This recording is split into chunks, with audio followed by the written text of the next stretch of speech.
Assalamualaikum warahmatullahi wabarakatuh. Kami dari kelompok 2 dengan mata kuliah metodologi penelitian kualitatif yang beranggotakan yang perempuan yang pertama Afina Damayanti dengan NIM 2011900005.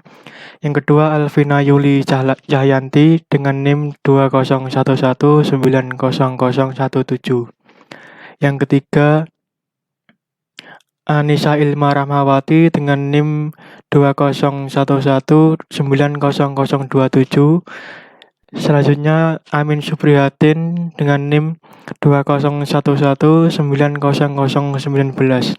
Kemudian yang laki-laki Abim Nur Rohim dengan NIM 2011900001.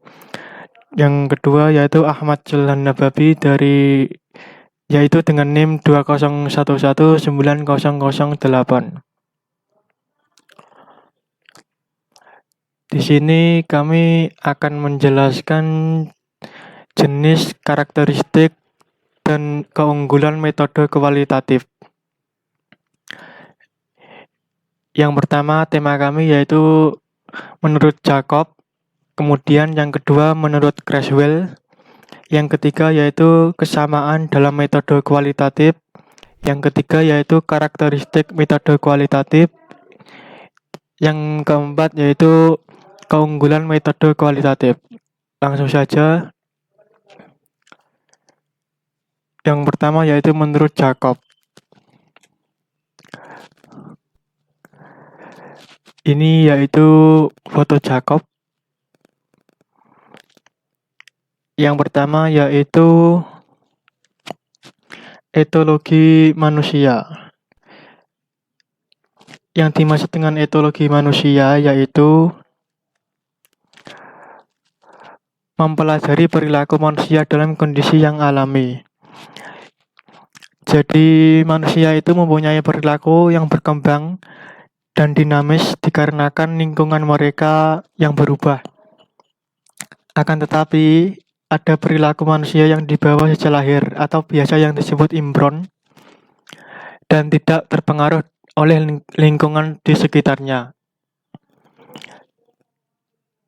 Dari pihak lain juga ada perilaku yang diterima atau biasa disebut innate atau selalu berubah sesuai dengan perubahan lingkungan, situasi, serta kondisinya.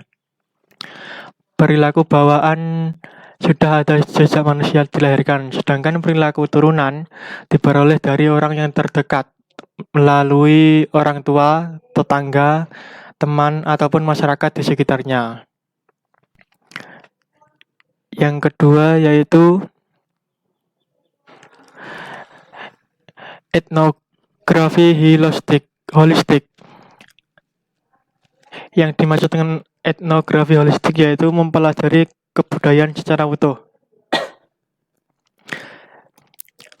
Etnografi holistik bertujuan untuk mempelajari kebudayaan secara utuh, dengan kata lain yaitu membahas tentang suatu budaya yang tidak bisa lepas dari banyak konteks seperti ekonomi, politik, sejarah, dan juga teknologi. Jadi budaya dapat dipengaruhi oleh perkembangan zaman. Situasi politik dan ekonomi dapat berdampak besar terhadap pemahaman dan apresiasi budaya. Oleh karena itu, untuk memahami budaya secara utuh, penting juga bagi kita untuk memahami kondisi yang berlaku saat ini. Yang ketiga yaitu antropologi kognitif. Yang dimaksud dengan antropologi kognitif yaitu budaya muncul dari pengetahuan manusia, yaitu manusia itu bebas menentukan pilihan untuk kelangsungan hidupnya. Dengan adanya interaksi manusia dengan alam dan manusia lain menimbulkan sebuah persepsi, naluri, dan juga pemikiran manusia untuk hidup bersama dan membentuk suatu budaya. Jadi budaya tersebut dapat terungkap melalui bahasa, sehingga dengan bahasa orang dapat mengenal suatu budaya. Yang keempat yaitu etnografi komunikasi, yaitu berasumsi bahwa ada sebuah perbedaan dari diri dengan orang lain. Yaitu perbedaan itu ditandai dengan adanya batasan-batasan seperti umur, wilayah, jenis kelamin, status, latar belakang etnik, ataupun agama. Namun yang menarik, ada juga yang mempunyai latar belakang etnik yang sama namun menggunakan bahasa yang berbeda. Semua dampak yang ditimbulkan dari penggunaan bahasa inilah yang dikaji melalui kerangka etnografi komunikasi. Kemudian yang kelima, yaitu interaksi simbolik. Interaksi simbolik yaitu interaksi yang dilakukan manusia menggunakan simbol. Jadi menegaskan bahwa interaksi sosial sebenarnya adalah interaksi simbolik. Interaksi yang dilakukan manusia selalu menggunakan simbol-simbol yang dikirim kepada orang lain dengan tujuan untuk memberikan pemahaman kepada orang lain melalui simbol-simbol tersebut. Metode ini mengungkapkan bagaimana manusia menggunakan simbol-simbol untuk mempresentasikan pesan yang akan disampaikan kepada orang lain.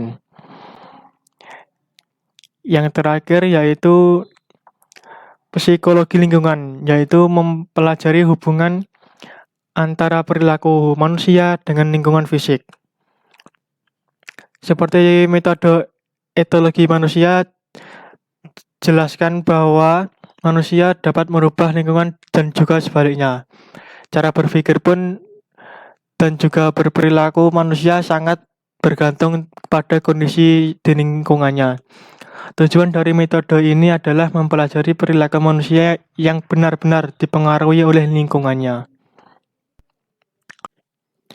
Selanjutnya yaitu menurut Creswell.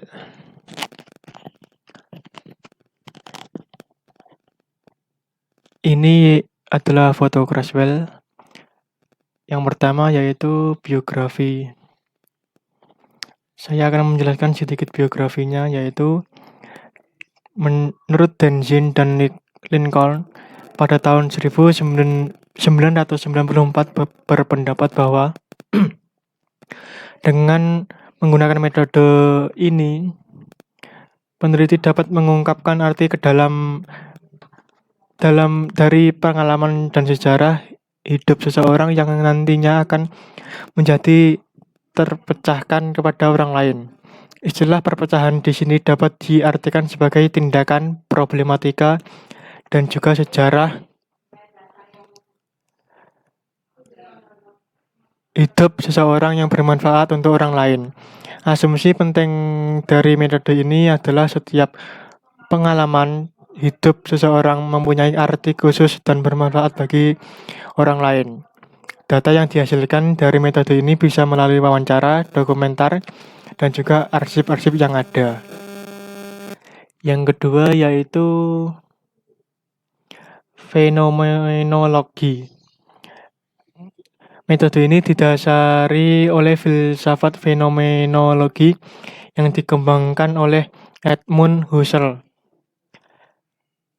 Masalah yang didalami metode ini adalah pengertian atau pemahaman yang mendalam, struktur dan hakikat seseorang atau kelompok yang mengalami gejala tertentu. Setiap pengalaman memiliki arti tertentu dan sangat khusus. Hakikat dari pengalaman hidup seseorang atau kelompok atas suatu gejala yang dialami. Yang ketiga yaitu etnografi, menggambarkan tentang cara hidup manusia secara kelompok. Jadi fokus dari metode ini bertujuan pada budaya kelompok dan perseorangan. Asumsi dasar dari metode ini adalah bahwa manusia yang hidup bersama selalu memiliki hubungan dengan manusia yang lainnya. Interaksi yang terjadi setiap harinya dalam kurun waktu yang lama akan membentuk suatu budaya. Jadi dengan terbentuknya suatu budaya, mereka menciptakan standar nilai-nilai dan norma-norma yang dijadikan sebagai pegangan mereka ketika berinteraksi. Yang keempat yaitu grounded theory.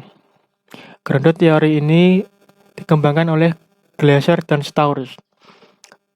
Metode ini menggunakan metode kuantitatif yang bertujuan menemukan teori baru dan dasar metode ini ilmu sosial dan metodologi. Jadi dasar metode ini adalah ilmu sosial dan metodologi yang menunjukkan beragam proses manusia di lingkungan sosial yang tidak bisa dijelaskan oleh metode kuantitatif, merupakan salah satu kelebihan dari metode ini. Objek penelitiannya adalah mengkaji tentang suatu fenomena yang alamiah dan dimengerti sesudah data lapangan diperoleh.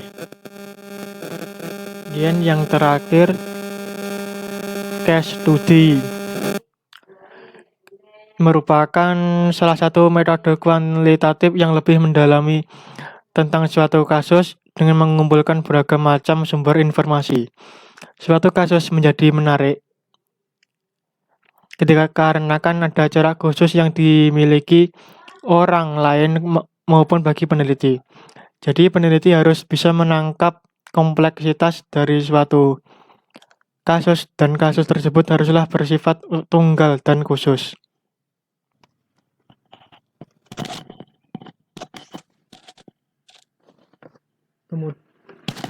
Kemudian yaitu kesamaan dalam metode kualitatif. Sini saya akan menjelaskan sedikit, yaitu setiap praktek penelitian baik dalam pendekatan kualitatif atau kuantitatif selalu bermula dari pengetahuan riset tentang masyarakat atau objek sasaran yang layak diceritakan pada pihak lain dan menggunakan berbagai bentuk media dan sarana untuk mengkomunikasikan ide-ide yang ditemukan oleh peneliti.